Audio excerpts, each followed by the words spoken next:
ರಾಜ್ಯ ಕಾಂಗ್ರೆಸ್ ಘಟಕದಲ್ಲಿ ಹೇಳೋರಿಲ್ಲದೆ ಕೇಳೋರಿಲ್ಲದೆ ಕಾಂಗ್ರೆಸ್ನ ಬಹುಪಾಲು ಶಾಸಕರು ಹಾದಿ ಬೀದಿಲಿ ನಿಂತ್ಕೊಂಡು ನಮ್ಮ ಸರ್ಕಾರದಲ್ಲಿ ಕಮಿಷನ್ ನಡೀತಿದೆ, ನಮ್ಮ ಸರ್ಕಾರದಲ್ಲಿ ದುಡ್ಡಿಲ್ಲ, ಅದಿಲ್ಲ, ಇದಿಲ್ಲ ಎಲ್ಲವನ್ನೂ ಹೇಳ್ತಿದ್ದಾರೆ. ಆದರೆ ಹೇಳೋಕೊಬ್ಬ ಕೇಳೋಕೊಬ್ಬ ಇರಲೇಬೇಕಲ್ವಾ? ಇದ್ದಾರೆ, ಅದು KPCC ಅಧ್ಯಕ್ಷರು. ಅವ್ರು ಯಾಕೆ ಸೈಲೆಂಟ್ ಆಗಿದ್ದಾರೆ? ಬಹುಮುಖ್ಯ ಪ್ರಶ್ನೆ. ಸಿದ್ದರಾಮಯ್ಯ ಅವರು ಹೈಕಮಾಂಡ್ ಮಟ್ಟದಲ್ಲಿ ಒಂದು ವರದಿಯನ್ನು ಕೊಟ್ಟು ಬಂದಿದ್ದಾರಂತೆ. ಆ ವರದಿ ಇದೇ ವಿಚಾರ ಇದ್ದಿರಬಹುದು. ಆ ಕಾರಣಕ್ಕೋಸ್ಕರನೇ ಬೆಳಗಾವಿಯಲ್ಲಿ ಸತೀಶ್ ಜಾರಕಿಹೊಳಿ ಅವರು ಬಹುದೊಡ್ಡ ಬದಲಾವಣೆ ಆಗುತ್ತೆ ಅಂತ ಹೇಳ್ತಿದ್ದಾರೆ. ಮತ್ತೊಂದು ಕಡೆ ಬೆಂಗಳೂರಲ್ಲಿ KN ರಾಜಣ್ಣ ಅವರು ಕೂಡ ಆಗಸ್ಟ್ ಕ್ರಾಂತಿ, ಸೆಪ್ಟೆಂಬರ್ ಕ್ರಾಂತಿ ಅನ್ನುವಂತಹ ಎಲ್ಲ ಮಾತುಗಳನ್ನು ಹೇಳ್ತಿದ್ದಾರೆ. ಏನಾಗಬಹುದು?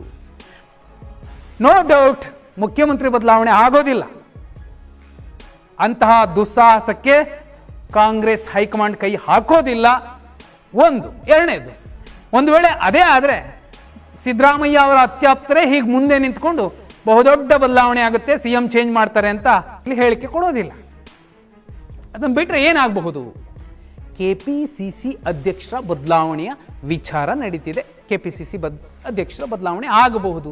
ಆ ಸ್ಥಾನಕ್ಕೆ ಟವಲ್ ಹಾಕೊಂಡು ನಿಂತಿರುವಂತಹ ಸಾಕಷ್ಟು ಜನ ಸತೀಶ್ ಜಾರಕಿಹೊಳಿ ಅವ್ರಿಗೆ ಅವಕಾಶ ಇದೆ, MB ಪಾಟೀಲ್ರಿಗಿದೆ, KN ರಾಜಣ್ಣ ಅವ್ರನ್ನ ನಂಗೂ ಕೊಡಿ ಅಂತ ಕೂಡ ಹೇಳ್ತಿದ್ದಾರೆ.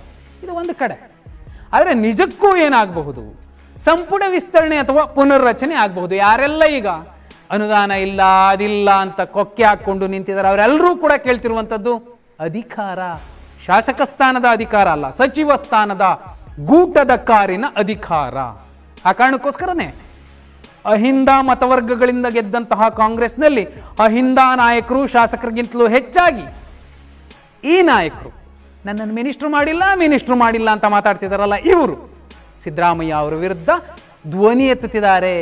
ಅಲ್ಪಸಂಖ್ಯಾತ ಶಾಸಕರಿರಬಹುದು, ಹಿಂದುಳಿದ ಸಮುದಾಯದ ಶಾಸಕರಿರಬಹುದು, ದಲಿತ ಸಮುದಾಯದ ಶಾಸಕರಿರಬಹುದು. ಸಿದ್ದರಾಮಯ್ಯ ಅವರ ವಿಚಾರವಾಗಿ ತುಟಿ ಬಿಚ್ಚಿಲ್ಲ, ಯಾಕಂದ್ರೆ ಇದು ನಮ್ಮ ಸರ್ಕಾರ ಅಂತ. ಆದರೂ ಇದೇ ಅಲ್ಪಸಂಖ್ಯಾತ ಹಿಂದುಳಿದ ದಲಿತರ ಮತಗಳಿಂದ ಗೆದ್ದಂತಹ, ಅವರ ಮತದ ಋಣದಿಂದ ಗೆದ್ದಂತಹ ನಾಯಕರು ಇವತ್ತು ಅಧಿಕಾರ ಬೇಕು, ಮಿನಿಸ್ಟ್ರು ಮಾಡಿ ನಮ್ಮನ್ನ ಸಚಿವರನ್ನಾಗಿ ಮಾಡಿ ಅಂತ ಕೇಳ್ತಿದ್ದಾರೆ. ಏನಾಗಬಹುದು? ಇವ್ರ ಕಾರಣಕ್ಕೋಸ್ಕರನೇ ಸಂಪುಟ ವಿಸ್ತರಣೆ ಅಥವಾ ಸಂಪುಟ ಪುನರ್ರಚನೆ ಆಗಬಹುದು. ಇದ್ರ ಜೊತೆಯಲ್ಲಿ 4 ವಿಧಾನ ಪರಿಷತ್ ಸದಸ್ಯ ಸ್ಥಾನಕ್ಕೆ ಆಯ್ಕೆ ಮಾಡಬೇಕಾದಂತಹ ಒಂದು ತುರ್ತು ಇದೆ. ಅಲ್ಲೂ ಕೂಡ ನನ್ನ ಕಡೆಯವ್ರನ್ನೊಬ್ಬರು ಮಾಡಿ ಅಂತ ದೊಡ್ಡ ಲಿಸ್ಟ್ ಕೂಡ ಕೊಟ್ಟಿದ್ದಾರೆ. ಅದರಲ್ಲಿ ಯಾರನ್ನ ಆಯ್ಕೆ ಮಾಡಬೇಕು? ರಾಹುಲ್ ಗಾಂಧಿ ಅವರ ಮುಂದೆ ಇದೇ ರಿಪೋರ್ಟ್ ಅನ್ನ ಇಟ್ಕೊಂಡು ಸಿದ್ದರಾಮಯ್ಯ ಅವರು ವೆಯ್ಟ್ ಮಾಡಿದ್ರು, ಅವ್ರು ಸಿಗ್ಲಿಲ್ಲ, ಬಂದಿದ್ದಾರೆ. ಆದರೆ ಮತ್ತೊಂದು ಸುತ್ತಿಗೆ ದೆಹಲಿಗೆ ಮುಖ್ಯಮಂತ್ರಿ ಸಿದ್ದರಾಮಯ್ಯ ಅವರು ಹೋಗೋರಿದ್ದಾರೆ. ಆ ಸಂದರ್ಭದಲ್ಲೇ ಸಂಪುಟ ವಿಸ್ತರಣೆ ಅಥವಾ ಪುನರ್ರಚನೆಯ ವಿಚಾರಕ್ಕೆ ಮಾಡಬೇಕೋ ಮಾಡಬಾರ್ದೋ ಅನ್ನುವಂತಹ ಒಂದು ಕ್ಲಾರಿಟಿ, ವಿಧಾನ ಪರಿಷತ್ ಸ್ಥಾನಕ್ಕೆ ಯಾರನ್ನ ಆಯ್ಕೆ ಮಾಡಬೇಕು ಅನ್ನುವಂತಹ ವಿಚಾರಕ್ಕೆ ಕ್ಲಾರಿಟಿ ಎರಡೂ ಕೂಡ ಸಿಗುತ್ತೆ. ಅದು ಆಗಸ್ಟ್ ಸೆಪ್ಟೆಂಬರ್ ಹೊತ್ತಿಗೆ ಆಗುತ್ತೆ. ಆ ಕಾರಣಕ್ಕೋಸ್ಕರನೇ ರಾಜಣ್ಣ ಅವರು ಮತ್ತು ಸತೀಶ್ ಜಾರಕಿಹೊಳಿ ಅವರು ಆಗಸ್ಟ್ ಕ್ರಾಂತಿ, ಸೆಪ್ಟೆಂಬರ್ ಕ್ರಾಂತಿ ಅಂತ ಹೇಳ್ತಿರಬಹುದು. ಈ ಎಲ್ಲ ಅಂಶಗಳನ್ನು ನೋಡಿದ್ರೆ ದೆಹಲಿಗೆ ಹೋಗಿ ಬಂದಂತಹ ಸಿದ್ದರಾಮಯ್ಯ ಅವರು ಒಂದು ಹಂತಕ್ಕೆ ಗೆದ್ದಿದ್ದಾರೆ ಅನ್ಸುತ್ತೆ. ಇದೇ ಸುದ್ದಿಯನ್ನ ಇನ್ನೊಂದು ಮಗ್ಗಲಿನಿಂದ ನೋಡಿದಾಗ ಇಲ್ಲಪ್ಪ ಮುಖ್ಯಮಂತ್ರಿ ಬದಲಾವಣೆ ಆಗಬಹುದು, DK ಶಿವಕುಮಾರ್ ಮುಖ್ಯಮಂತ್ರಿ ಆಗಬಹುದು ಅನ್ನೋದಾದ್ರೆ ಎಲ್ಲೋ ಒಂದು ಕಡೆ ಸಿದ್ದರಾಮಯ್ಯ ಅವರ ಬಣಕ್ಕೆ, ಸಿದ್ದರಾಮಯ್ಯ ಬೆಂಬಲಿತ ಶಾಸಕರಿಗೆ ಒಂದು ಹಿನ್ನಡೆ ಆಗತ್ತೆ. ಆದರೆ 100ಕ್ಕೆ 100% ಮುಖ್ಯಮಂತ್ರಿಗಳ ಬದಲಾವಣೆ ಆಗತ್ತೆ ಅನ್ನುವಂಥದ್ದು ಇದೆಯಲ್ಲ, ಯಾವತ್ತಿಗೂ ಕ್ವಶನ್ ಮಾರ್ಕು, ಆಶ್ಚರ್ಯ ಸೂಚಕ ಚಿಹ್ನೆ ಎಲ್ಲ ಇಟ್ಟಿರಬೇಕು. ಅದಕ್ಕೆ ಫುಲ್ ಸ್ಟಾಪ್ ಇಡಕ್ಕೆ ಸಾಧ್ಯವೇ ಇಲ್ಲ ಈ ಸದ್ಯದ ಮಟ್ಟಿಗೆ.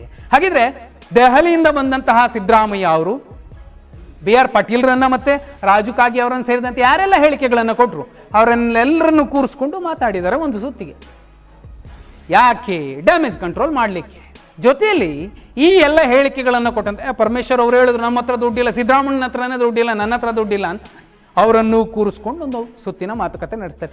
ಎಲ್ಲೆಲ್ಲಿ ಲೂಪೋಲ್ಗಳಿದಾವೆ ಅವನ್ನೆಲ್ಲ ಮುಚ್ಚುವಂತಹ ಪ್ರಯತ್ನ ಮಾಡೋ ಮೂಲಕ ಮತ್ತೆ ತಮ್ಮ ಹಿಡಿತಕ್ಕೆ ಎಲ್ಲವನ್ನೂ ಸೂತ್ರವನ್ನ ತೆಗೆದುಕೊಳ್ಳುವಂತಹ ಒಂದು ಕೆಲಸ ಮಾಡ್ತಿದ್ದಾರೆ.